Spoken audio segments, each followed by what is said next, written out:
Mr. Lupe, Yes, sir. so as you know, we are approaching from the practicum exams, and I will need to do a series of videos with you, Mhm. my mentor.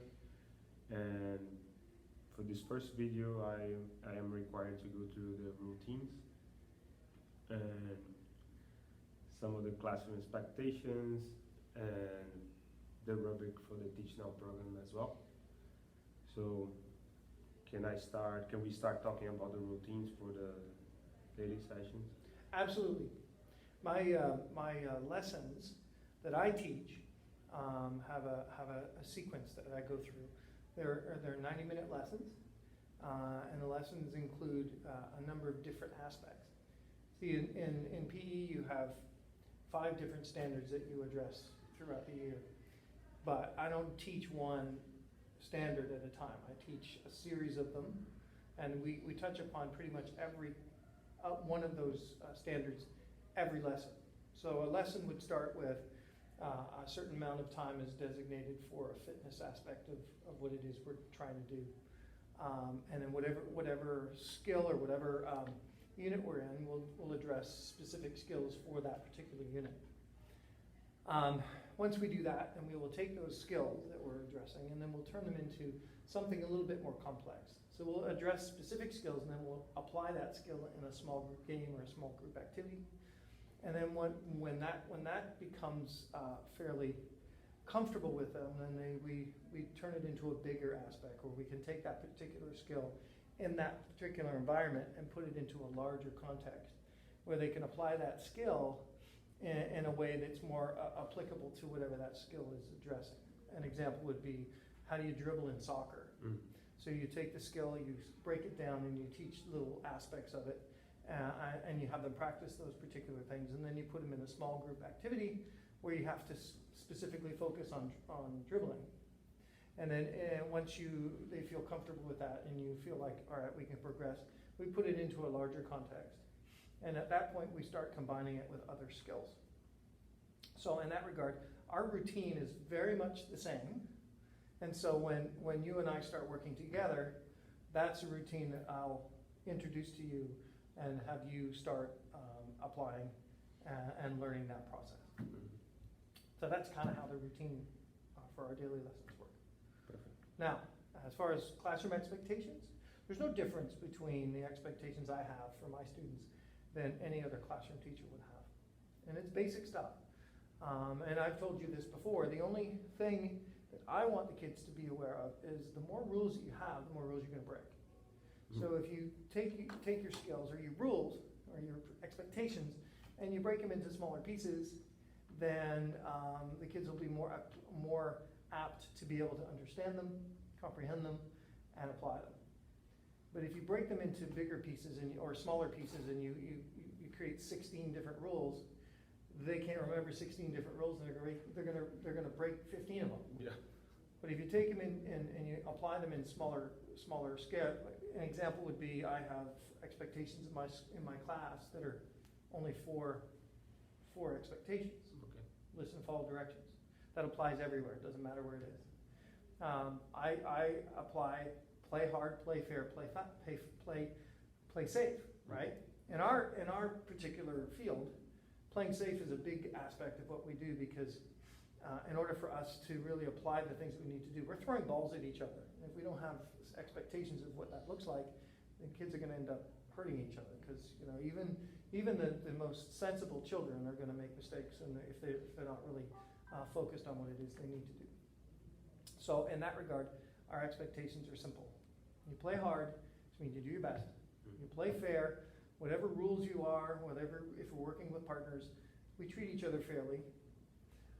And play safe means that we apply the things that we do in an appropriate way. And the third part of that is just take care of the equipment that we use. Just be respectful of that. And if we're respectful of the equipment, then all the other things are easier to apply.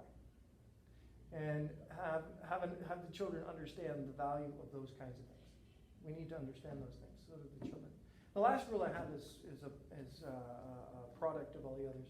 That's just simply have fun. That's it. And if we apply those in a way, and we address them with the students in a way that's personal, then it's very applicable to every situation that they're in.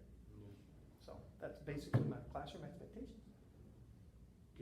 Yeah, lifelong lessons. As we should be teaching our kids, Yeah. yeah. Great. And in regard to the lessons that you're going to be teaching for the next couple months, what are your standards and your objectives? My objectives, well, the units that I'm going to be teaching involve sports skills. So, and of course, fitness is always part of it, because every lesson that and there's two stories or two different ways of looking at this. You can look at fitness as an isolated part of your unit or your program.